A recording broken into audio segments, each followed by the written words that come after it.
Online দাদা চ্যানেলে আপনাদের প্রত্যেককে স্বাগত জানাই। তো ফ্রেন্ডস, আজকে ভিডিওটা একটি ইন্টারেস্টিং ভিডিও হতে চলেছে। আপনারা বেসিক্যালি রয়নেটের খুঁটিনাটি বিষয় আপনারা জানেন না। রয়নেটে হাজারো অপশান আছে, সেগুলো সম্পর্কে আপনারা বিস্তারিত জানেন না। তো সেই সব ছোটোখাটো সমস্যা নিয়ে আপনারা ডিস্ট্রিবিউটারকে বা এসএম স্যারকে ফোন করেন এবং যথাযথ সময় আপনারা হয়তো রিপ্লে পান না, তাতে আপনার কাজের অনেক হ্যাপাজাট হয়। তো আমি আজকে এমনই একটা ইন্টারেস্টিং ভিডিও আপনাদের দেখাবো যে আপনাদেরকে হয়তো আর কোনো দিনই ডিস্ট্রিবিউটারকেও ফোন করার প্রয়োজন হবে না, বা আপনার এসএম স্যারকেও ফোন করার প্রয়োজন হবে না, বা কাস্টমার কেয়ারেও ফোন করার প্রয়োজন হবে না। খুঁটিনাটি বিষয় সব জেনে যাবেন রয়নেটের ভিতর থেকে। সেটা কোথা থেকে পাবেন, মানে রয়নেটে যতগুলো সার্ভিস আছে তার ভিডিও টিউটোরিয়াল থেকে শুরু করে তার পিডিএফ মেটেরিয়াল সব কিছুই আপনি পাবেন। কোথা থেকে? তো চলুন কথা না বাড়িয়ে আমরা চলে যাই কম্পিউটারের স্ক্রিনে। তো ফ্রেন্ডস, আপনারা কীভাবে করবেন বলে দিই। প্রথমত আপনারা আসবেন এখানে, আপনার অ্যাপ দিয়ে হতে পারে বা আপনি ব্রাউজারেও করতে পারেন। আপনি প্রথমে হেল্প ডেস্কে ক্লিক করবেন। হেল্প ডেস্কে আসার পরে এখানে অ্যাড কমপ্লেন অপশানের উপরে ক্লিক করবেন। অ্যাড কমপ্লেনে আসার পরে আপনাকে যেটা করতে হবে, এখানে যেগুলো আছে হাত দেবেন না, পোর্টাল থাকবে। এখানে কি করবেন, আমার এখানে যেমন আমার এটা মাস্টার ডিস্ট্রিবিউটার আইডি বলে, মানে কমপ্লেনটা যে করব আমি রিটেলারের জন্য করব, আমার নিজের জন্য করব, না আমার মানে ডিস্ট্রিবিউটারদের জন্য করব। তো আপনারা যখন রিটেলার হবেন তখন ডাইরেক্ট সেলফটাই থাকবে এখানে, আর চুজ করার অপশান থাকবে না, এখানে সেলফ অপশানটাই থাকবে শুধু।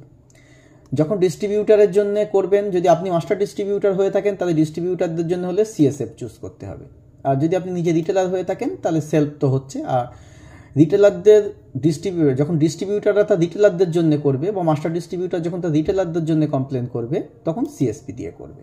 ঠিক আছে, এটা তো বেসিক্যালি আপনি যখন করবেন এখানে মনে করুন সেলফ দিয়ে করলে আপনার এখানে টাইডিগুলো সব চলে আসবে, এখানে সব কিছু ডিটেল চলে আসবে। সব কিছু ডিটেল চলে আসার পরে আপনি যেটা করবেন, এখানে ক্যাটাগরি যেটা আছে, মানে অ্যাপ্লিকেশান টাইপটা এক্সপ্রেসই থাকবে। ক্যাটাগরি টাইপ যেটা আছে, ক্যাটাগরি টাইপে ক্লিক করে আপনার কী সম্পর্কে প্রবলেমটা দেখেন, এখানে সব কিছু দেওয়া আছে। যেমন আধার পেতে ট্রানজ্যাকশান, অ্যাকাউন্ট ওপেনিং করতে পারছেন না, এইপিএসের সমস্যা হচ্ছে, এয়ারলাইন্সের সমস্যা হচ্ছে, বিবিপিএসে, ঠিক আছে, সিএমএস, কুপন, ক্রেডিট, অনেক কিছু আছে, অনেক কিছু দেখেন।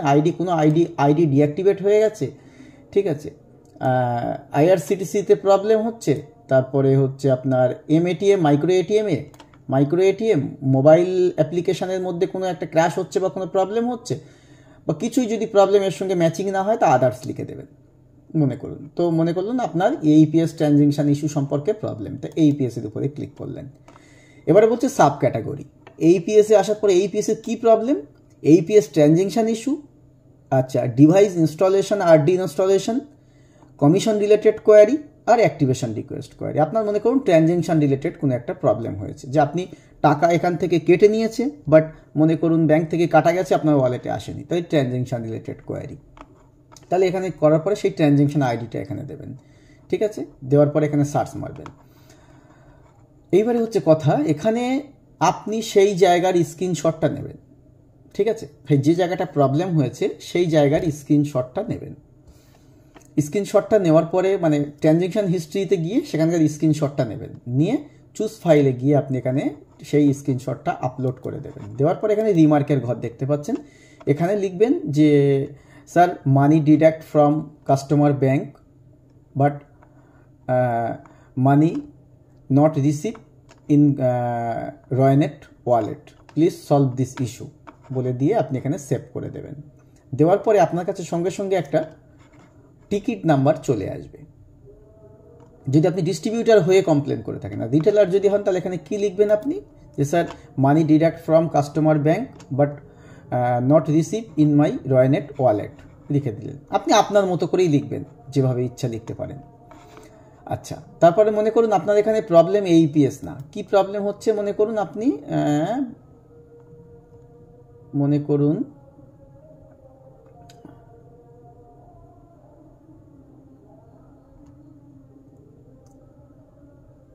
এক্সপ্রেসো ওয়ালেটগত কোনো একটা সমস্যা হচ্ছে, ওয়ালেটের হিসাব নিকাশে আপনি কিছু একটা প্রবলেম হচ্ছে, তো ওয়ালেটগত এখানে গেলেন, সেই ট্রানজ্যাকশন আইডিটা দিলেন, ফাইল এখানে আপলোড করলেন, রিমার্কে লিখে দিলেন, সেভ করে দিলেন। আচ্ছা, আপনি ট্যাক্সি বুকিং মনে করুন এখানে আছে, সেখানেও ঠিক তাই একই ব্যাপার। এইভাবে আপনি কমপ্লেন করতে পারেন। জাস্ট দেখবেন 2 ঘন্টার মধ্যে, বেসিক্যালি 10-15 মিনিটের মধ্যে কল চলে আসে, 2 ঘন্টার মধ্যে আপনার কাছে রয়নেটের তরফ থেকে কল করা হচ্ছে যে স্যার আপনার প্রবলেমটা বলুন, কি সমস্যা হচ্ছে। তো অনেক ক্ষেত্রে দেখা যায় প্রবলেমটা সলভ করে দিয়ে রয়নেট আপনাকে ফোন করে জানায় যে আপনার প্রবলেম যেটা ছিল, আপনি কমপ্লেন করেছিলেন, আপনার সেই প্রবলেমটা সলভ হয়ে গেছে। তো এটা একটা খুব দুর্দান্ত ট্রিক্স। আপনি ব্যস্ত সময়ে বারবার নষ্ট না করে কাস্টমার কেয়ারে কল করার, আপনি ডাইরেক্ট এখান থেকে কমপ্লেন দিয়ে দিতে পারেন রয়নেটের, তখন রয়নেট আপনাকেই ফোন করবে। তো ভিডিওটা কেমন লাগলো ফ্রেন্ডস জানাবেন, আর আপনি আমার চ্যানেলে নতুন হয়ে থাকলে চ্যানেলটা অবশ্যই সাবস্ক্রাইব করবেন, ঠিক আছে। আর ভিডিওটা যদি ইনফরমেটিভ মনে হয়, আপনার যদি ভালো লেগে থাকে, তো কমেন্ট সেকশানে জানাবেন, ভিডিওটা লাইকও করবেন। Thank you, all the best, good night.